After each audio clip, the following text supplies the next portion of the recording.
క్రీస్తు ప్రభు సంఘాన్ని ఏర్పరచాలని జగత్తులకు ముందు దేవుడు నిర్ణయించి ఏర్పాటులో కాలం సంపూర్ణమైన తర్వాత క్రీస్తును పంపి ఆయనని మూలరాతిగా వేసి 12 మంది ద్వారా సంఘాన్ని స్థాపించి అనేకులను దాంట్లో చేస్తున్నటువంటి ప్రభు యేసుక్రీస్తు వారి మధ్య సమాధాన స్థితి కొనసాగాలని కోరుతున్నాను. సమాధానం లేకుండా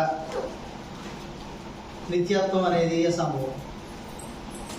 సహోదరుల మధ్య సమాధానం లేకుండా నిత్యత్వం చేయాలి.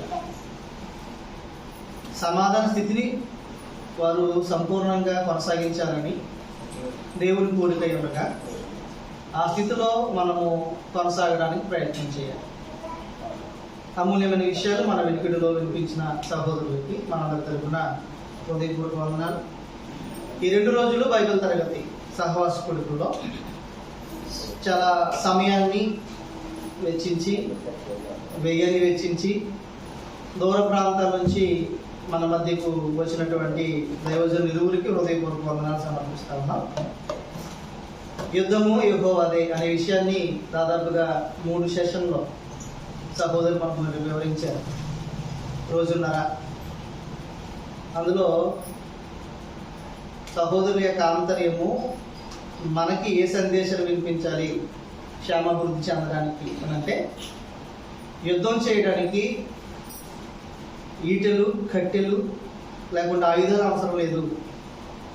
యుద్ధం గెలవాలి అని అంటే దేవుని మీద ఆధారపడాలి అనేది ఉదయకాల సమయంలో మనం ఆలోచన చేసాం. నిన్నటి దినాన్న యుద్ధం గెలవాలి విజయాన్ని సాధించాలి అని అంటే భౌతిక సంబంధంగా అనేక యుద్ధాలు చేస్తున్నా ఆత్మ సంబంధమైన యుద్ధంలో పాపం మీద పోరాటం, మరణం మీద పోరాటం, అపవాదం మీద పోరాటం, ఈ 3 ఆటల్లో విజయాన్ని సాధించాలి అని అంటే జయ జీవితం మనకు కావాలని అంటే చాలా అమూల్యమైన విషయాలు మాట్లాడారు. మొట్టమొదటిగా ఏం తెలియజేశారు? మనకి కావాలనంటే మాట్లాడాడు. మొట్టమొదటిగా ఏమన్నాడు అంటే హృదయపూర్వకంగా విధేయత కనపరచాలని. ఎంతమంది మనం విధేయత కనపరుస్తున్నాం? విధేయత ఉంటుంది, అది హృదయపూర్వకంగా లేకపోతే మనం విజయాన్ని సాధించలేము. దేనికి హృదయపూర్వకంగా లోబడాలి అని అంటే ప్రతి ఉపదేశ క్రమానికి హృదయపూర్వకంగా లోబడాలని. దేవుని సందేశానికి హృదయపూర్వకంగా లోబడిన వాడు దేవుడు అతన్ని ఏం చేస్తాడని అంటే ఎటువంటి ఆయుధాలు లేకుండా విజయాన్ని చేకూరుస్తాడు అనే విషయాన్ని చాలా చక్కగా వివరించారు. 2 మాట్లాడారు. తమ జీవితంలో క్రీస్తు యేసునందు రక్షణను కొనసాగిస్తున్నటువంటి సమయంలో తమ చిత్తవృత్తిలో నూతన పరచబడుతూ ఉండాలి. అది పాపపు జీవితాన్ని కొనసాగిస్తే విజయాన్ని మనము చేకూర్చలేము, విజయాన్ని మనకు వివరించదు. చిత్తవృత్తిలో నూతన పరచబడుతుంటారు అంటే మన జీవితంలో ఉదయం లేచి సాయంత్రం పడుకునేంత వరకు నూతన స్వభావాన్ని, నూతన మనసును దేవుడు ప్రభువునకు మనకు అనుగ్రహిస్తే పరిశుద్ధాత్మ ద్వారా దానిని మనం కొనసాగించవలసిన వారమై ఉన్నామనే విషయాన్ని వివరించారు. ఇందులో మనుషులు అనేకులు చిత్తవృత్తి ప్రతిరోజు జీవితము నూతనంగా కొనసాగించబడిన అవకాశం. జీవితం నూతనంగా లేకపోతే విజయాన్ని మనం గెలవలేము. 3వది మనస్సాక్షికి శుద్ధి అవసరం. అటువంటి మనస్సాక్షికి శుద్ధి క్రీస్తు ప్రభు యొక్క రక్తం ద్వారా అనుగ్రహించబడుతుందని, అలాగే మనకు విజయాన్ని చేకూర్చి నిత్యత్వంలో ఆయనతో పాటు మనం నిలబెట్టుకోవడానికి పరమదేవుడు భూమి మీద కనికరించి మనలా తన సహాయం విస్తరింపచేస్తున్నాడనే విషయాన్ని తెలియజేశాడు. అందుకు గాను మనము లోకంలో ఎలా ఉండాలో తెలియజేశారు. నిన్నటిదైనా ముగింపులో ఎలా ఉండాలో తెలియజేశారు. వెలుగులో నడాలి. వెలుగులో నడిస్తేనే మన విజయం. వెలుగు దాదాపుగా 7 విషయాలు తెలియజేశారు దైవజనులు. 1 సత్క్రియలని, 2 సత్యాన్ని జరిగించడం అని, 3 క్రీస్తు యేసునందు విశ్వాసం ఉంచడం అని, అలాగే విశ్వాసం ఉంచిన వారు 4వదిగా నీతిని అనుసరించాలని, అలాగే నీతిని అనుసరిస్తూ సమస్తమైన మంచితనాన్ని తన జీవితంలో కనపరచాలని, అలాగే మంచితనాన్ని కనపరుస్తూ సిద్ధపాటు కలిగిన వారే మెలకువగా ఉండాలని, అలాగే తన జీవితంలో గుణాతిశయాలను కలిగిన వారిగా, దైవ గుణాలను కలిగిన వారిగా, దైవ గుణాలను ప్రచురం చేసేవారిగా ఉండాలని దాదాపుగా 7 విషయాలు మనకు తెలియజేశారు. ఈ దినము ఉదయకాల సమయంలో యుద్ధం గెలవాలంటే దేవుని మీద ఆధారపడాలి, మనుషుల మీద కాదు. యుద్ధం దేవుంది, ఆయన మీద ఆధారపడితే మనము మన జీవితాల్లో లోకాన్ని జయించగలుగుతూ ఉన్నాం. ఏంటి లోకం అని అంటే 3 విషయాలు తెలియజేశారు. శరీరాశ, నేత్రాశ, ప్రతి ఒక్కరు ఇందులోనే ఓడిపోతూ ఉన్నారు. లోకాలను జయించిన మహావీరులు సైతం కూడా ఈ లోకాన్ని జయించలేకపోయారు. ఈ లోకాన్ని, శరీరాశని, నేత్రాశని జీవితాన్ని. కాబట్టి క్రైస్తవులు దేవుని కుమారులు, వీటిని జయించేటువంటి వారు అన్నాడు. జయ జీవితాన్ని దేవుడు మనకు అనుగ్రహించి పెడతా ఉన్నాడు. దేవుని వాక్యము వలన అనే వాక్యం అనే బీజం వలన కనబడ్డ ప్రతి ఒక్కరూ లోకాన్ని, అది దేవుడు క్రీస్తు యేసునందు మనకు అనుగ్రహించిన గొప్ప విజయం. అలాగనే మనం విజయం సాధించాలని అంటే చాలా విషయాలు తెలియజేసుకుంటూ వచ్చారు. కాబట్టి మన వినికిడిలో మనం విన్న విషయాలను వృధాగా కుట్టుకుపోకుండా జాగ్రత్త పడతాం. కారణం ఏంటి? నిత్యత్వంలో ప్రభుత్వం పాటు మనం ఉండాలి. దానికోసం జయ జీవితాన్ని భూమి మీద ఏం చేయాలి? మనం ప్రారంభించాలి. అలా ప్రారంభిస్తే సహాయం చేసేది దేవుడు అనే విషయాన్ని ఈ 2 రోజుల్లో విషయాలు మనందరికీ వివరించినటువంటి దైవజనుడికి మనందరి తరపున హృదయపూర్వక వందనాలు తెలియజేస్తా ఉన్నాను. అన్నయ్య మనీష్ అన్నయ్య గారు కూడా హృదయపూర్వక వందనాలు తెలియజేస్తాం.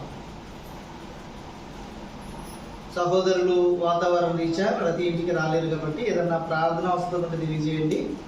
సహోదరులు వారి కొరకు ప్రార్థన చేస్తారు. ఇంకా ఈ 2 రోజుల కార్యక్రమాలు చక్కగా జరగడానికి సహకరించిన ప్రభు సంఘ సభ్యులందరికీ హృదయపూర్వక వందనాలు.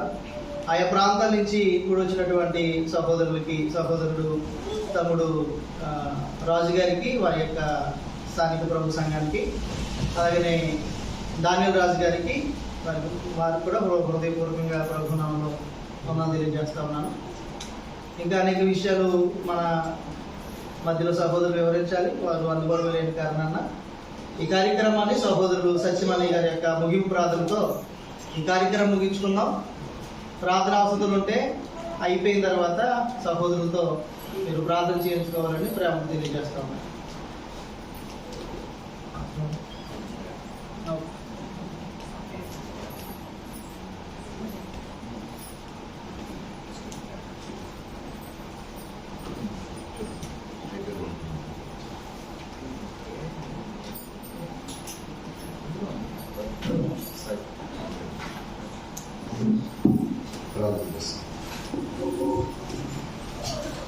కృపా కనికరం గల పరలోకపు తండ్రి, సర్వశక్తి గల తండ్రి, అద్వితీయ సర్వాధికారి తండ్రి, మరొకసారినైనా మీకు పాదసన్నిధిలో పరిశుద్ధులతో కలుసుకొని అబ్బా తండ్రిని మొదలుపెట్టుకోవడానికి మీ సముఖంలో చేరి మీరు మమ్మల్ని ప్రేమించి ఈ భూమిలో ఉన్న సమస్తాన్ని సృష్టించడానికి ముందే మేము ఏమి వినాలో, ఏ విషయాల ప్రకారం బ్రతకాలో మీరు నిర్ణయించి మాకు అనుగ్రహించిన మీ అపోస్తలు కూడా సంగతులు ఉన్నట్టుగా వినడానికి, వాటి ప్రకారం జీవితాలను కట్టుకోవడానికి మీ జనాలకి మీరు అనుగ్రహిస్తున్న కృపను బట్టి మీకు స్తోత్రాలు, కృతజ్ఞతాస్తుతులు. అల్పులము, అభాగ్యులము, భూలోకంలో ఏమాత్రం ఎన్నిక చేయబడిన వారం కాకపోయినా కూడా కేవలం ఇది మీ కనికరాన్ని బట్టి, మీ సంకల్పంలో మమ్మల్ని మీరు ప్రత్యేకపరుచుకున్న దాన్ని బట్టి మాకు అనుగ్రహింపబడిన కృప అని గ్రహించడానికి మాకు అనుగ్రహించిన కృప కొరకే మీకు కృతజ్ఞతాస్తుతులు తెలియజేస్తున్నాం. ఆయన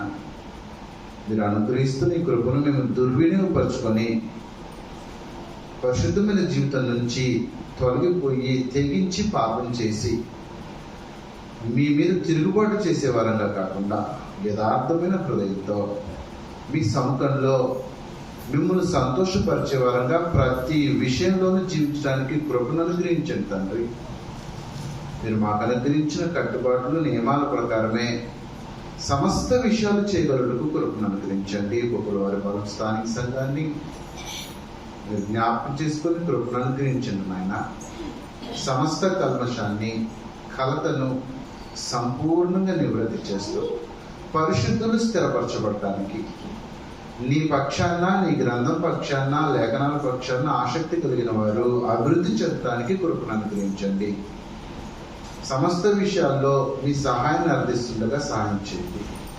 ఈ 2 దినాలు మానవులు పరిశుద్ధ జీవితాన్ని జీవించడానికి మీరు సహాయం చేస్తారని మీ లేఖనాల్లో మాకు తేటగా మీరు వివరించుండగా, మా సొంత శక్తి, మా సొంత బలం కాదు, మీరు మాకు అది అనుగ్రహిస్తారని మీ లేఖనాలు వాగ్దానం చేస్తుండగా, మీ దగ్గర నుంచి సులభంగా దాన్ని మేము పొందొచ్చుని మీకు లేఖనాలు మాకు తెలియపరుస్తుండగా, హృదయపూర్వకంగా మీకు విధేయత చూపించి పరిశుద్ధమైన జీవితాన్ని పొందుకోవడానికి ప్రతి ఒక్క సభ్యునికి, సభ్యురాలకి కృప చూపించండి నాయన. తండ్రి, మా పరిశుద్ధమైన జీవితం మేము మీ జనమని మా చుట్టుపక్కల వారికి నిరూపించడానికి, తద్వారా మాలో మా ప్రభువుని మేము కనపరచడానికి, తద్వారా మేము ప్రత్యేకించబడిన జనమని నిరూపించుకోవడానికి, మీ జనమని, మీ సొత్తని నిరూపించుకోవడానికి మాకు కృప చూపించండి. సహాయం చేయండి, క్షమాపణ సాధించండి. విని సంగతులు విడిచిపెట్టి కొట్టుకొని పోకుండా ఉండడానికి కృప చూపించండి. నిర్లక్ష్యం వహించకుండా జాగ్రత్తగా జీవితాలని మీ యొక్క లేఖనాల మీద కట్టుకుంటూ మిమ్మల్ని సంతోషపరిచే వారంగా జీవించడానికి సహాయం చేయవలసిందిగా మరొకసారి ప్రాధాయపడుతూ, విన్న ప్రతి ఒక్క బిడ్డను మీరు జ్ఞాపకం చేసుకోండి, క్షమాపణ సాధించండి. దూర ప్రాంతాల నుంచి వచ్చిన వారిని జ్ఞాపకం చేసుకొని క్షమాపణ సాధించండి. తిరుగు ప్రయాణాలు ఉంటున్న వారికి ప్రయాణ దీవెనలను అనుగ్రహించవలసిందిగా ప్రాధాయపడుతూ, మీరు మా పట్ల చేస్తున్న సమస్త మేలు నిమిత్తమై సంపూర్ణమైన హృదయంతో సాగిలపడి మీకు కృతజ్ఞతాస్తులు తెలియజేస్తూ, మా ప్రార్థనలు, కృతజ్ఞతాస్తులు సమస్తాన్ని మా ప్రభు, మా రక్షకుడైన యేసుక్రీస్తు నామమున మీకు తెలియపరుస్తున్నాం. పరలోకమందు మా తండ్రి.